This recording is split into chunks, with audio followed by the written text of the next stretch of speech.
Boa noite, nobre caimita! É uma honra ter você em meus domínios. Eu sou Rodrigo Marajá e esse é o Alpha RPG.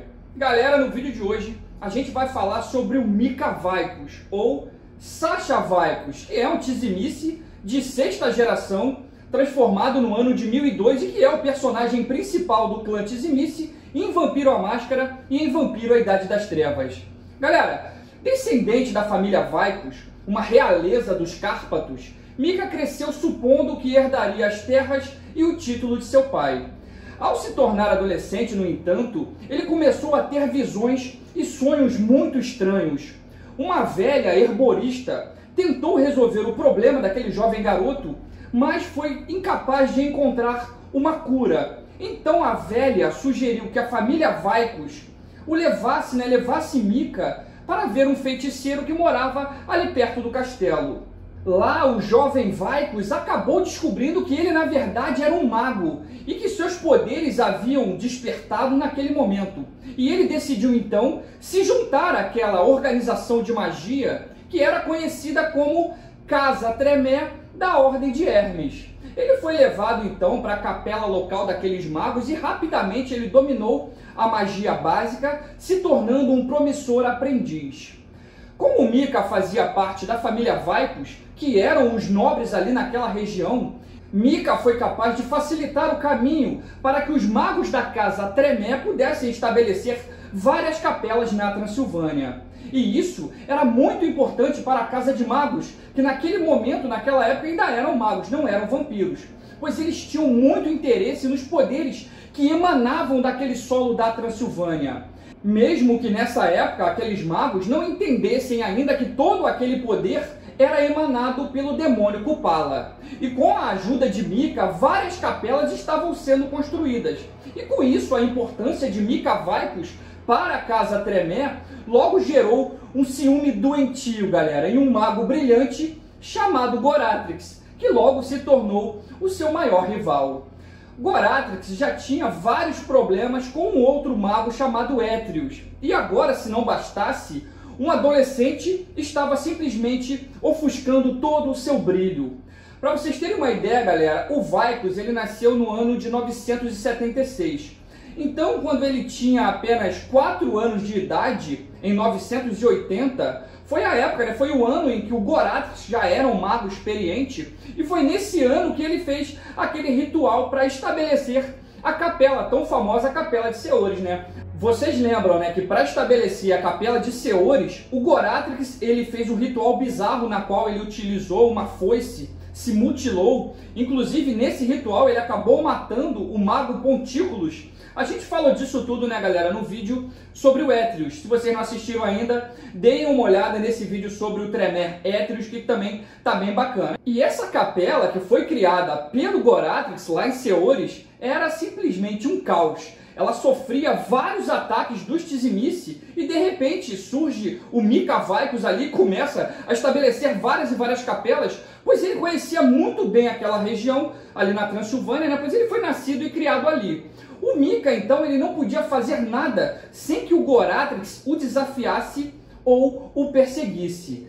Sempre que ele realizava algum ritual mágico, logo o Goratrix via aquele ato como uma competição e fazia logo de tudo para superá-lo.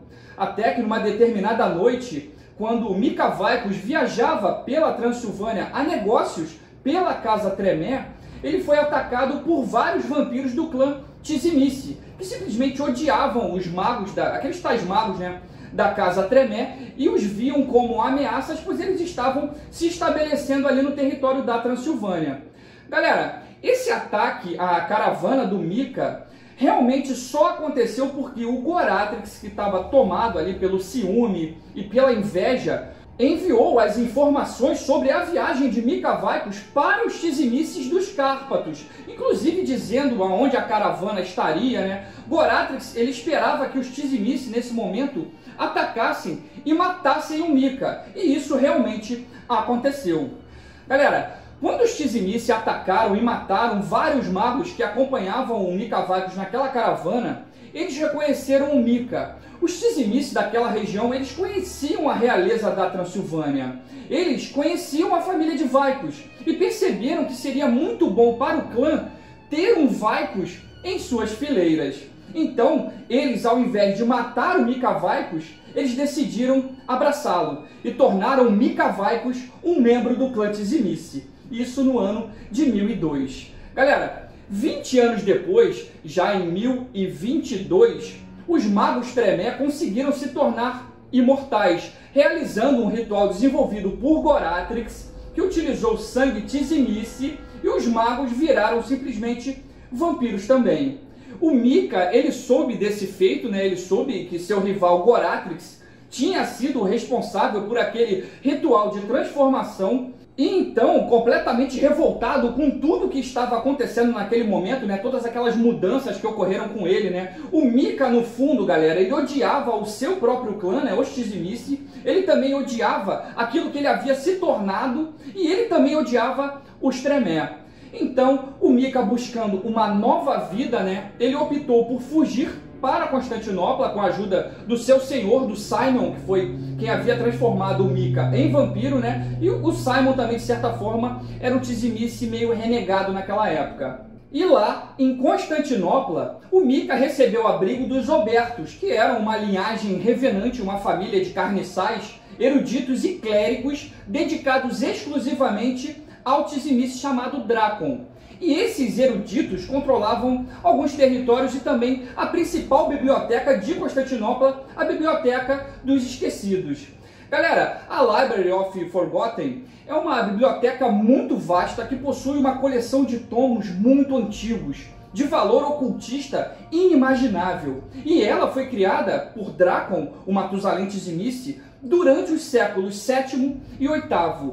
Galera, o Drácon e os seus monges carniçais, eles começaram a coletar conhecimento e montaram uma das maiores e melhores bibliotecas do mundo naquela época.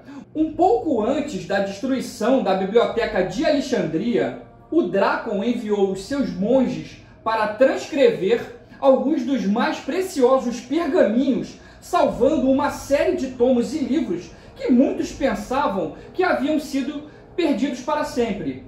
Galera, a tão famosa Biblioteca de Alexandria foi fundada no século III a.C., né, na cidade de Alexandria, que fazia parte ali do Império Macedônico, e esteve em funcionamento por 600 anos, e foi destruída definitivamente entre os anos de 250 e 270. E os grandes livros que pertenciam à Biblioteca de Alexandria agora estavam em Constantinopla e se tornaram, na verdade, os professores silenciosos de Mica Vaicos. E os terríveis embates políticos nas cortes bizantinas o ensinavam também as sutilezas dos jogos de influência. Galera, em Constantinopla, o Mica se tornou um historiador e um pesquisador, na tentativa de fugir completamente do seu próprio passado. Entretanto, assim como os outros vampiros daquela cidade, o Mica, ele acabou se apaixonando pelo toreador Michael e por suas ilusões de divindade. Galera, durante a maior parte de sua história, Constantinopla foi comandada por 3 vampiros ao mesmo tempo. Esse triunvirato era uma aliança entre os 3 poderosos Matusaléns que se espelhavam na trindade cristã. Michael, o toreador, representava o pai, Antônios, do clã Ventru, representava o filho, e Drácon, do clã Tizimice, representava o Espírito Santo. E esses 3 cainitas, que eram amantes, e seus descendentes, dominaram por muito tempo a noite bizantina. Mas Constantinopla recebia e abrigava vários vampiros de vários outros clãs. Existia um pouco de ciúme entre eles, nesse triunvirato, né? Principalmente ali entre o Drácon e o Antônios. E isso acabou, de certa forma, se tornando um seríssimo problema num determinado momento lá para Constantinopla. Galera, eu não vou me aprofundar nesses detalhes no vídeo de hoje, tá? Mas todos os detalhes sobre o triunvirato, Constantinopla, vocês encontram no livro Constantinople by Night, que até é esse aqui, que é um livro muito bom. Tá bem completo, traz informações inclusive do Mica Vaicos, do Drácon, do Michael. Aqui, ó, Mary the Black também, uma Baali. Esse livro aqui, esse livro é lindo, maravilhoso. Foi um dos primeiros suplementos para Vampiro, a Idade das Trevas. Então, galera, resumindo, num determinado momento, o Antônios, ele começou um movimento iconoclasta e começou a atacar as ordens monásticas que serviam, coincidentemente, ao Drácon. Então, o Michael e o Drácon ali, num determinado momento, eles decidiram finalmente matar o terceiro componente, né? Matar o seu amante. E foi só então que o Drácon percebeu que ele amava o Antônios também. Amava o Antônios tão imensamente quanto ele amava o Michael. E uma profunda depressão simplesmente atingiu o Drácon. E devido a essa depressão, anos depois o Drácon deixou a cidade de Constantinopla e nunca mais foi visto desde então. Durante os anos que Mika passou em Constantinopla, o Michael encorajou a sua sede de conhecimento. Ele tinha a intenção, na verdade, de fazer aquele jovem Tizimice um registro ambulante de Constantinopla. Até que, num determinado momento, o Simon, que era o senhor de Mika, e Gregórios de Mites, que era um malcaviano de 6ª geração, sabendo daquele amor que o Mika nutria por Michael, pelo toreador, eles começaram a remodelar o corpo e a mente de Mika Vaikos, em um esforço conjunto para fazer dele, do Mika, uma cópia do Drácon que tinha ido embora, né? Que era o amor mais verdadeiro e mais forte do Michael. Então, galera, o clone, na qual o Mika Vaikos, ele foi transformado num clone, realmente pelo seu próprio senhor. Foi algo muito doloroso. Então, esse clone, ele foi apresentado ao Michael, e o Michael, galera, o toreador, simplesmente adorou. Ele simplesmente adorou. E aí o Michael e o Mika, o falso Drácon, né, eles começaram a se amar. O Michael, ele percebeu a farsa logo de cara, é óbvio, mas ele não se importou nem um pouco. Em vez disso, ele simplesmente amava com toda a intensidade Mika, por quem ele era naquele momento, né? E ele inseriu em Vaikos a sua visão e a necessidade de preservar o legado do sonho de Constantinopla. Galera, o Mika Vaikos, ele se tornou praticamente o arquiteto de Michael, levando adiante os seus sonhos e construindo um novo reino sem os erros do passado. E essa transformação que Mika sofreu, imposta por seu próprio senhor e pelo aquele louco malcavian Gregórios, violentou o corpo e a alma de Mika Vaikos, que agora havia se tornado o Drácon. O jovem Tizimice, ele teve as suas memórias simplesmente arrancadas, e arrancadas pelo seu próprio senhor. O Mika, ele permaneceu muito tempo dessa forma, né, na forma do Drácon, até que um dia o verdadeiro Drácon retornou, galera. E isso fez com que o Mika se lembrasse de tudo que tinham feito com ele, toda aquela bizarrice. E isso deixou Mika Vaikos completamente arrasado.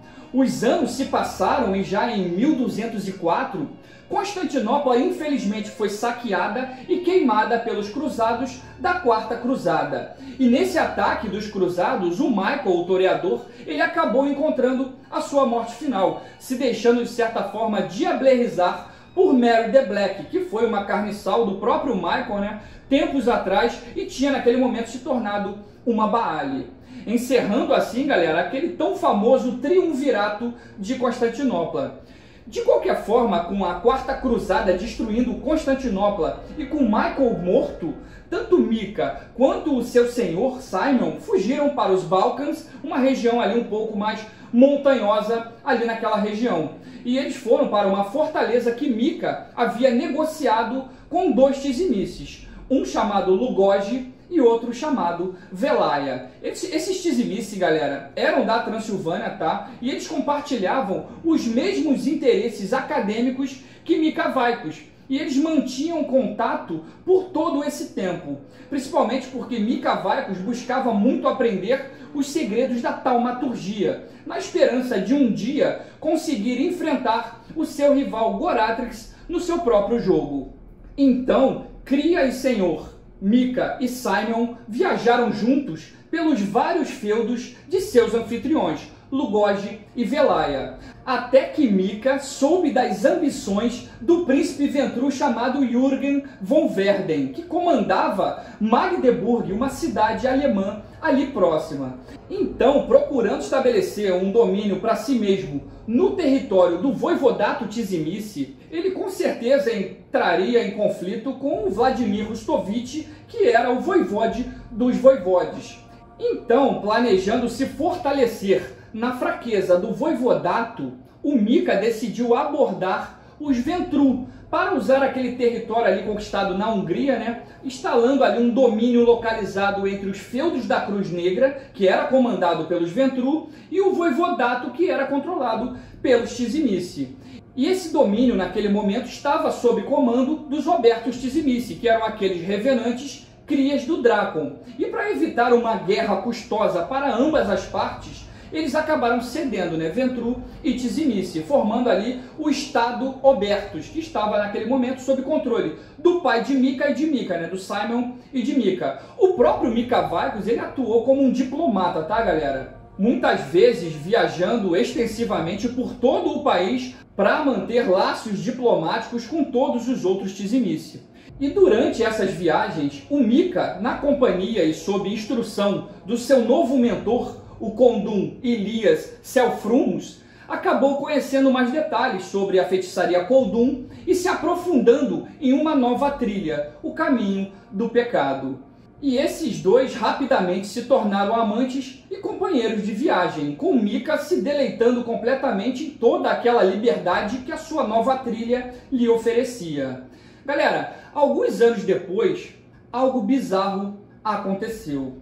Dentro de um mosteiro dos Obertos, nos arredores ali de Brasov, o amante de Mika Vaikus, o Elias Selfrumus, ele foi de alguma forma possuído pelo antediluviano Tizimice. Isso mesmo, galera. O mais velho, o antediluviano, ele se apossou do corpo de Elias. E quando Drácon chegou nesse momento no mosteiro, o antediluviano ele consumiu todo o sangue da sua cria, né? O antediluviano que estava no corpo de Elias, ele drenou todo o sangue de Drácon. E depois desse momento, ele foi até Mika Vaikus e simplesmente o estuprou. Isso mesmo, galera. O antediluviano se apossou do corpo de Elias e estuprou Mika Vaikus, impregnando a carne, o sangue e a alma do jovem Tizimice com a essência do Drácon que ele havia acabado de diablerizar. Ele tinha acabado de consumir. Depois desse evento bizarro, galera, o Mika Vaikus ele mudou drasticamente. Ele estava muito confuso, pois agora ele seguia o caminho do pecado e mesmo tendo sido violentado, invadido, mesmo assim ele tinha tido muito prazer. Então, após a infusão da essência do Drácon dentro dele, o Mika voltou para Constantinopla e manteve contato com o resto dos Tizimice apenas por correspondência. Ele realmente se isolou por um tempo. Mas quase ninguém, galera, sabia o que realmente tinha acontecido com o Mika Vaikus. E a partir daquele momento, todas as ações do Mika Vaikus estavam sendo completamente influenciadas pelo antediluviano e pela essência do Drácon que estava dentro dele, né? Com o tempo, galera, o Mika ele passou a entender um pouco mais sobre como a sociedade vampírica se organizava e muitas das coisas que eram impostas pelos voivodes irritavam muito o Mika Vaikus. E ele não concordava com várias das atitudes dos anciões do clã. E isso fez com que ele começasse a participar secretamente do movimento anarquista. E na verdade, galera, foi o seu conhecimento que permitiu que os anarquistas pudessem localizar o fundador do clã, deixando passagem livre, né, para o tal Diablerie do antediluviano, que aconteceu em 1413. Que na verdade não teve Diablerie nenhum. Na verdade tudo era um plano do próprio antediluviano, né, que acabou consumindo o Lugosi, ao invés do Lugosi consumir ele. E nesse momento, galera, que o mais velho assume o lugar do Lugosi, os outros clãs, né, ficam sabendo do tal Diablerie, né, ficaram sabendo que o mais velho, o fundador do clã Tizimice, tinha sido morto. E também naquela mesma época, né, houve o ataque ao castelo do Hardestar, né, ambos incidentes causados pelos anarquistas. Eles decidiram então unir forças e em 1435 fundaram a Camarilla, na tentativa de juntos conseguirem sobreviver aqueles ataques. E assim, esse conflito entre os vampiros simplesmente continuou, até que em 1453 os turcos conquistaram Constantinopla, e isso forçou Mika Vaikos a abandonar o seu refúgio. Era de lá, de Constantinopla, que o Mika direcionava os ataques dos anarquistas, tanto contra os anciões Tizinice, quanto contra qualquer tremé que pudesse ser localizado. Muitos vampiros foram mortos nessa guerra e muitos anciões foram diablerizados, mas o que Mika não esperava era que uma terceira força emergisse tão rapidamente. E essa força era muito letal para os cainitas. Galera, a Santa Inquisição da Igreja Católica estava no seu auge. Sendo assim, como a Inquisição estava perseguindo e matando tudo quanto era vampiro que ela encontrava, em 1493, o Mika ele optou por participar da Convention of Thorns. Galera, ele foi convidado principalmente por ser visto com bons olhos pelos Ventru, que controlavam lá aquela área da Hungria, né, dos feudos da Cruz Negra, onde o Mika havia se estabelecido ali entre os Ventru e os Tizinice. O Mika, ele queria muito ouvir daqueles anciões da Camarilla se eles tinham alguma solução para aquele problema da Inquisição e também sobre o que eles achavam dos anarquistas, o grupo da qual ele fazia parte secretamente, né? E galera, foi uma decepção total. A primeira reunião da Convention of Thorns ocorreu na noite de 18 de outubro de 1493, no pátio da abadia, que era o único espaço grande e suficiente, além da igreja, né, para acomodar todos aqueles vampiros que estavam presentes naquela reunião. Todos os 7 fundadores da Camarilla estavam presentes.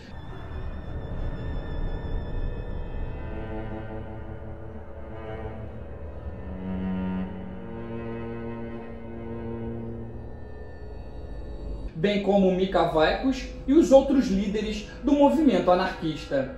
Provavelmente, naquela época, esse foi o maior encontro entre os cainitas e ele contou com a presença de mais ou menos 50 vampiros que representavam todos os clãs, facções e regiões geográficas.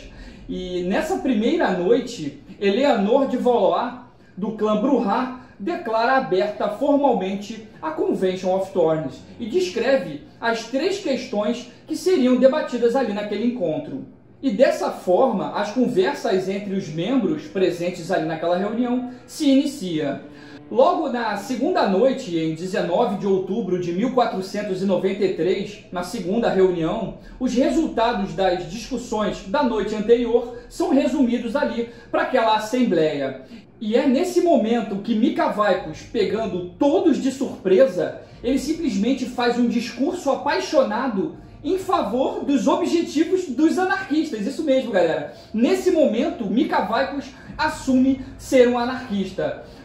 Então ele diz: por muito tempo temos sofrido o jugo do governo ultrapassado dos antigos. Não somos crianças para termos sempre a preocupação quanto aos nossos anciões e temendo punições quando passamos do limite ou eles considerem adequado. Somos seres pensantes, seres poderosos, e se não temos o que merecemos, vamos tomá-lo à força. Nesse momento, o Hardestad, né, que é o líder dos Ventru, então ele responde insistindo na necessidade da obediência dentro dos clãs e exigindo um retorno à hierarquia, de acordo com a idade e geração, né? Então Hardestad fala: deixem os filhotes como Vaikos latirem e fazerem seu espetáculo. Ele está apto apenas a se postar diante de nós, implorando por nosso perdão por ter ousado questionar seus superiores e também receber uma boa surra por sua impertinência. Estamos aqui porque já esmagamos o movimento insignificante dos anarquistas. Foram eles que pediram paz, pois não podem se opor a nós. Deveria haver punições, pois os anarquistas agiram como indisciplinados e crianças destrutivas. Mas ainda assim, eles são nossos filhos e nós devemos perdoá-los, mas apenas quando concordarem com a devida restituição e cessar essa rebelião tola. Hardestad, ele continua o seu discurso em voz alta, inclusive até desdenhando também dos mortais e da Santa Inquisição. O Mika, ele ficou extremamente furioso, mas ele conseguiu se controlar, ele se conteve e as noites de reunião simplesmente seguiram. Até que num determinado momento a reunião virou um caos.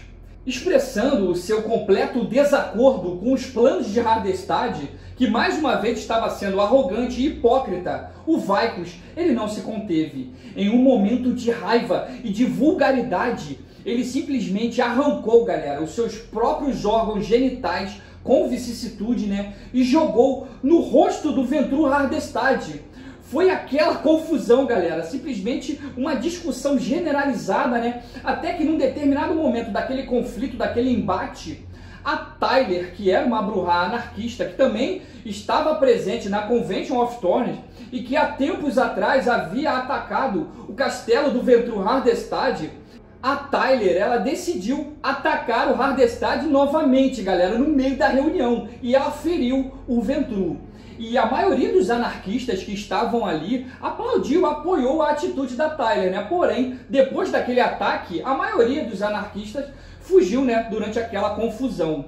Galera, um dia eu posso fazer um vídeo também sobre a Tyler, tá? A Patricia of Bolingbroke, explicando esses ataques ao Hardestad, né, ao velho e ao novo Hardestad, mas hoje o foco é o Mika Vicus. De qualquer forma, todos esses detalhes vocês encontram no livro Transylvania Chronicles 2, Son of the Dragon, né, aqui nesse livro aqui, que também é um livro maravilhoso, que traz todos os detalhes da Convention of Thorns, da revolta anarquista. Esse livro realmente também é maravilhoso, é bem completo, tá? Son of the Dragon. Então, galera, o Mika, inclusive, ele foge também, tá, da Convention, e é nesse momento que o Mika Vicus, ele resolve que aquela cidade que estava abrigando aquela reunião, né, a cidade de Silchester, ela deveria ser completamente destruída, como uma lição para aqueles arrogantes da Camarilla. Então, assim que o sol se põe na noite de 24 de outubro de 1493, galera, os anarquistas que se recusaram a assinar o tratado e que deixaram a Convention of Thorns antes das cerimônias de encerramento, eles iniciaram os ataques pelas ruas de Silchester, ali próximo à pequena vila de Thorns. Os vampiros anarquistas, eles simplesmente correram soltos pela cidade, massacrando qualquer mortal que eles encontrassem. E em alguns casos, nem mesmo se preocupando em beber o sangue no processo. Não, eles não estavam preocupados em beber sangue. Eles exibiam suas presas, as suas garras, os seus olhos vermelhos e quaisquer outros sinais de sua natureza bestial que eles gostariam que fossem assumidos naquele momento. E foi nessa época, galera, que Mika Vicus, que havia se autocastrado, mudou seu nome para Sasha Vicus, em memória de um velho amigo que ele tinha que havia morrido naquela batalha contra os vampiros da Camarilla. E foi nesse momento que ele assumiu um aspecto gradualmente andrógeno, né, com características entre o masculino e o feminino, e refinando a sua aparência com vicissitude e se moldando em um lindo anjo da morte. Vicus, com o passar dos anos, mudou muito sua aparência física, bem além da sua automutilação. Quando ainda era Mika Vicus, homem, ele tinha longos cabelos negros, grandes olhos castanhos, né? Seu rosto parecia composto por planos e sombras, as maçãs de seu rosto eram salientes, e essas eram as características mais proeminentes, né? Ele era alto, magro, e tinha também os dedos muito longos e unhas pontiagudas, né, geralmente pintadas. A sua voz era culta e os seus modos eram completamente agradáveis. Ele era tão bonito, galera, tão bonito, que ele possuía aparência 7, né? Isso mesmo, galera, aparência nível 7, igual o Rafael de Corazon que nós falamos no último vídeo. Então, o Mika Vicus, ele era tão bonito que ambos os sexos o desejavam. Ao completar a sua transformação para Sasha Vicus, ela passou a ter uma beleza alienígena. Seus membros ficaram longos, finos e delicados, mas se movendo ainda com muita imponência. A sua face passou a ter formas perfeitas e impecáveis. Entretanto, nem mesmo o melhor dos artistas poderia capturar o novo semblante cruel de Sasha Vaicos. Um conjunto de cicatrizes e tatuagens cobriam a sua nova forma, apenas tornavam a sua beleza ainda mais enigmática. E o que os outros pareciam ser realmente pequenas tatuagens negras no seu corpo, na verdade eram rachaduras na pele que se abriam como se fossem bocas de bebês, galera, completamente sem dentes.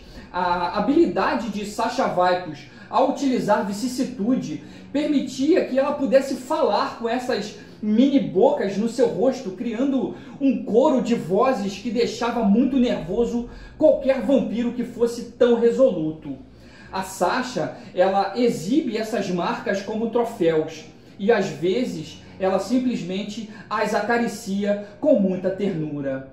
A característica mais chamativa de Sasha Vaicos, contudo, são seus olhos. Eles simplesmente observam tudo, do mesmo modo que um legista disseca um cadáver. Os olhos de Sasha nunca piscam, eles olham em uma determinada direção e simplesmente eles se fixam. E durante esses ataques, onde os anarquistas simplesmente devastaram a cidade de Silchester, lá na Inglaterra, outros Tizimice também assumiram imagens verdadeiramente horríveis, como aquela obtida no Poder Forma de Zulu, Alguns Nosferatu também simplesmente mostravam a sua verdadeira face, para aqueles humanos que estavam ali naquela pequena cidade sendo completamente massacrados e aterrorizados. E a população mortal daquela época, galera, que era muito supersticiosa, vendo aquele comportamento voraz, aquelas exibições de desumanidade, acabaram chamando todos aqueles vampiros, aqueles grupos ali, de sabás, se referindo ao Sabá das Bruxas, que eram chamadas as reuniões daqueles que praticavam bruxaria e outros rituais sinistros. Na Idade Média, galera, a população achava que as bruxas, nesses sabás, nessas reuniões, realizavam orgias sexuais pervertidas, sacrifícios de bebês não batizados, lançavam encantamentos e também preparavam poções misteriosas. E foi nessa época medieval que o sabá também foi chamado de Missa Negra Satânica, ou Black Sabbath, o Sabá Negro.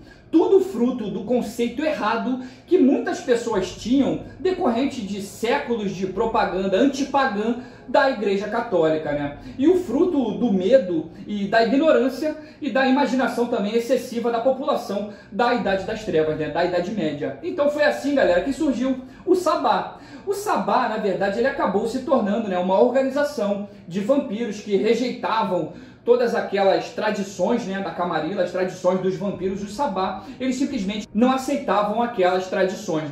Ao contrário da Camarilla, o sabá ele acredita em Caim e eles são, teoricamente, completamente contra os antediluvianos e suas maquinações, Teoricamente. A seita também, galera, ficou conhecida como a Espada de Caim, pois eles acreditavam que eles eram o exército de Caim e que Caim usaria esse exército para destruir os antediluvianos assim que a Gehenna chegasse. Galera, os líderes que realmente fundaram o sabá foram os Tizimice e os La Sombra, os dois clãs que, teoricamente, destruíram os seus fundadores antediluvianos, Só que a gente sabe que não foi bem assim, Independentemente disso, os Tizimice não cederiam as suas terras aos odiados Tremé. Essa que é a verdade. E também não iam se submeter à sua filosofia do metamorfosismo aos ideais limitados da humanidade. Eles nunca aceitariam isso. Já os La Sombra, eles haviam investido muito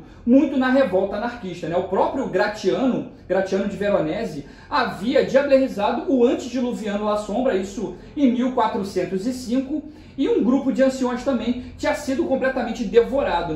O Gratiano ele foi auxiliado por alguns anarquistas e também por alguns assassinos assamitas. Mas as histórias contam que eles simplesmente não enfrentaram nenhuma resistência, não havia nenhum guardião no local de descanso do antediluviano, né? E que o fundador, o Lucien, né, que é o fundador La Sombra, simplesmente sorriu para o Gratiano enquanto o seu filho devorava o seu próprio sangue. De qualquer forma, os La Sombra, eles não abandonariam aquele sucesso que haviam alcançado nas mãos dos anciões decrépitos dos outros clãs. Os La Sombras, na verdade, compareceram à Convention of Thorns para negociar, não para se render. Então, no mesmo ano, isso em 1493, algum tempo ali depois do massacre de Silchester, delegações de ambos os clãs se reuniram na ilha de Maiorca, lá na Espanha, e iniciaram as suas próprias negociações, auxiliados por vários outros vampiros descontentes que se recusaram a se render aos anciões da Camarilla ou não compartilhavam a visão do seu clã principal. Então, outros cainitas também se juntaram ao Sabá na tentativa de escapar da prática do laço de sangue, né? Dentre esses cainitas poderosos que entraram para o Sabá estavam a Malkavian Vassanta Sena, né? A Ventru Dominique e o próprio rival do Vaikus de séculos atrás, né? O Tremé Goratrix. Alguns grupos sabais simplesmente existiam como pequenas coterris, né, que atormentavam ali os domínios dos anciões e aqueles que se submeteram à Camarilla, né? Muitos anarquistas também atacaram fortalezas dos anciões para destruir tudo que estivesse associado aos seus antigos mestres. Já a Sasha Vaikus, por outro lado, atuou como se fosse um monstro, torturando o seu senhor Simeon até finalmente diablerizá-lo. De qualquer forma, lentamente, alguns outros pequenos grupos remanescentes da revolta anarquista acabaram ouvindo falar do Sabá, entendendo o que era a Valderie, né? E muitos se juntaram a essa nova seita que era dedicada à guerra contra os antediluvianos, né? Teoricamente contra os antediluvianos, mas na verdade todos nós sabemos que eles eram na verdade manipulados, tanto pelo antediluviano Tzimice quanto pelo antediluviano La Sombra, né? Só para fazer uma observação, galera, a Valderie, que é um ritual de sangue, né, praticado pelo Sabá para quebrar esses laços de sangue existentes e unir os membros do bando. O primeiro ritual de Valderie foi criado nas primeiras noites da revolta anarquista, né, pelos Colduns Tzimice, né, para quebrar ali o laço de sangue com os seus anciões. Eles usaram uma flor lendária vermelho-sangue conhecida como Flor Sagrada do Fogo de Kupala, também conhecida como Coração de Kupala. E eles usaram também o sangue potente de Lambak Rutven, que era um Tzimice, né, como uma espécie de catalisador. E assim, esses Colduns tiveram muito sucesso e realmente conseguiram quebrar o laço de sangue que tinham com seus senhores, né, criando assim um ritual que hoje é chamado de Valderie. Galera, segundo a própria lenda, foi o próprio demônio Kupala quem criou essa lendária flor. E de posse dessa flor, os rumores diziam que os feiticeiros poderiam prender ou libertar alguns demônios. Acreditava-se que a flor era o próprio coração de Kupala, que estava enterrado nas profundezas da Transilvânia. E essa flor era protegida, era guardada por um culto bizarro que cultuava, né, esse espírito abominável, oferecendo sacrifícios, matando bebês em busca de seu sangue puro e inocente, sangue esse que seria consumido pelo demônio Kupala. A corrupção do Kupala, que era fortificada, né, por esses atos terríveis, se espalhava ainda mais, deixando um rastro de loucura simplesmente em toda parte. A terra, galera, tremia. As chuvas eram pesadíssimas, relâmpagos destruíam plantações e casas, grandes tempestades de vento partiam os campos e as florestas em pedaços, e tudo isso era entendido naquela época como a voz do demônio Kupala. De acordo com os historiadores, Velaia e Lugogia, aqueles Tzimice que eram aliados de Vaikus, foram aqueles que encontraram a tal flor de Kupala, né, em um mosteiro esquecido e profanado no alto de uma das montanhas ali nos Cárpatos, né? E essa flor nasceu e cresceu através das rachaduras do chão, né, da capela, daquela catedral, e foi guardada e protegida por aqueles monges que moravam lá. Quando Velaia e Lugosi e outros vampiros encontraram, né, o tal local e chegaram na tal catedral, né, naquele monastério infernal, ocorreu uma verdadeira guerra, galera. Foi um confronto realmente épico. E muitos Tizimice morreram naquela batalha, né, que se seguiu. Mas no final, Velaia e Lugosi saíram vitoriosos, né? Eles pegaram a tal flor, né, se reuniram para executar o tal ritual na véspera da noite de Kupala, com o objetivo de quebrar, né, aqueles juramentos de sangue que pairavam sobre eles.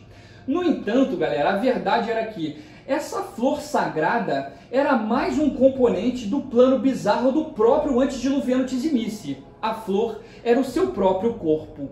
Muitos vampiros acreditavam que Lugosi era, na verdade, um lacaio, né, do mais velho, do antediluviano, e que ele só conseguiu encontrar a tal flor porque foi guiado pelo próprio antediluviano, né? Alguns dizem que as raízes daquela flor brotaram dos intestinos mais profundos dos domínios de Yorak e de sua Catedral da Carne. Se essa teoria estiver correta, isso significa que os Tizimice e todos os vampiros do Sabá foram esse tempo todo manipulados pelo plano do mais velho e pelo plano do Kupala, que permitiu que Lugosi pegasse um pedaço dele e compartilhasse com todos os Tizimice que fosse possível, transmitindo assim a sua semente através da Valderri em toda a nova geração de Tizimice existentes, fazendo com que, na verdade, a Valderri não tivesse libertando a todos, mas sim os prendendo a Kupala. E isso segue até hoje em dia, né, galera? Contaminando todos os membros do Sabá, espalhando a influência do antediluviano através do ritual da Valderri, né? Pois o ritual ele passou a ser algo muito mais simples. Cada membro pingava uma quantidade pequena do seu próprio sangue em um copo, e uma cerimônia ali era realizada, né? E o sangue, né, esse cálice, esse copo, era compartilhado entre todos os membros. Assim, galera, a Valderri, na verdade, ela produz um laço de sangue comum e fraco, chamado vínculum, geralmente tornando todos os membros ali daquela coterri do Sabá unidos e leais uns aos outros, né? Não produzindo aquelas reações extremas como faz um verdadeiro laço de sangue. Não. Sem a Valderri, o Sabá provavelmente entraria em colapso, né? O caos e a anarquia destruiriam a seita por dentro, essa que é a verdade, se não existisse a lealdade e a simpatia que são criadas por esse vínculo. Então, os vampiros que se recusam a participar da Valderri, pelo menos uma vez por mês, né, são expulsos da seita ou até mesmo completamente destruídos. Galera, mas voltando aqui aos acontecimentos, foi assim devido ao problema ocorrido na Convention of Thorns que uma guerra mais aberta ainda, né, foi travada entre os vampiros do recém-formado Sabá contra os vampiros da Camarilla. A Inquisição continuou a fazer suas vítimas, né, naquela época, enquanto os cainitas ali da Europa seguiam se degladiando nessa guerra particular entre Camarilla e Sabá. Então, enquanto a Camarilla ela consolidava o seu domínio sobre as principais cidades europeias, o Sabá foi colocado ali meio que na defensiva, né? Somente a Espanha era controlada ali pela maioria dos La Sombra e os territórios da Europa Oriental e na Escandinávia ali para cima eram controlados pelos Tizimice, né? E isso acabou fazendo com que a maioria dos grupos do Sabá viajassem através do mar e estabelecessem os seus domínios no Novo Mundo, né? Com o passar dos séculos, galera, Sasha havia servido a sua seita, né, ao Sabá, como uma estudiosa e como uma guerreira. Como estudiosa, Vaikos manteve antigas bibliotecas e armazéns nos estados dos Balcãs, se aliando aos membros do Sabá, ali da velha guarda, né, que apreciavam muito o poder do conhecimento. Entretanto, como guerreira, a Sasha também era uma assustadora ferramenta de vingança. Com maestria em vicissitude e também em taumaturgia, ela podia superar a maioria de seus adversários. E na maioria das vezes, ela até preferia capturar os seus inimigos do que matá-los diretamente, né? Muitos dos prisioneiros de Sasha Vaikos suportaram períodos alternados de tortura e de prazer arrebatadores, que duraram décadas. Suas vítimas nunca sabiam se seriam submetidos à tortura ou ao estupro. Vaikus tornou-se uma estudiosa nudista, uma cientista tizimice e uma cainita simplesmente monstruosa, se consagrando como a torturadora mais habilidosa daquele domínio infernal. A Sasha, ela entende as nuances de cada sensação física e os nervos mais adequados a receber os seus cuidados. E mesmo assim, ela é uma criatura de conhecimento, com uma coleção de livros e artefatos valiosíssimos. Os inimigos de Sasha Vaikus, incluindo o Gangrel Beckett, o Malkaviano Anatoly, eles acreditam que ela é cultuada dentro do Sabá. Mas, na verdade, Sasha é um monstro muito além do imaginável. Pouquíssimos cainitas poderiam realmente compreender quais são os verdadeiros planos desse anjo da morte incrível. Galera, vamos falar um pouquinho das disciplinas da Sasha Vaikus, tá bom? A Sasha, ela tem rapidez nível 2, fortitude nível 3, auspícios nível 4, animalismo nível 4, presença também nível 4, dominação nível 5, taumaturgia nível 5, trilha do sangue nível 5, sedução das chamas nível 5 e movimento da mente nível 2. E ela também possui, galera, vicissitude nível 7. Caraca, muito forte. Galera, cada assassinato que Sasha comete fortalece o Sabá. E todo o sangue derramado é parte do plano de Deus. É assim que ela vê. Cada grito agonizante é um prego cravado na cidade dos mortos-vivos, vindo diretamente do céu. E é por isso que Sasha sabe exatamente como cada nervo grita, quanto sangue flui a partir de cada ferimento específico e quanta gordura é possível ser retirada de um corpo mortal antes que ele realmente faleça. Galera, eu espero que vocês tenham gostado do vídeo de hoje, tá? Eu trouxe a história do Mika Vaikus, da Sasha Vaikus, detalhes da formação do Sabá, um pouco também das informações sobre a Convention of Thor, umas pinceladas ali sobre Constantinopla e muito mais, tá bom? Eu espero que vocês tenham gostado. Eu vou ficando por aqui. Não se esqueçam, galera, deixa o like. Eu não peço nada, um vídeo longo desse, trabalhoso. A gente só pede o quê? O like. Deixa o like aí, deixa um comentário de apoio, tá bom? Se inscrevam no canal, ativem o sininho de notificação e a gente se vê no próximo vídeo. Fui!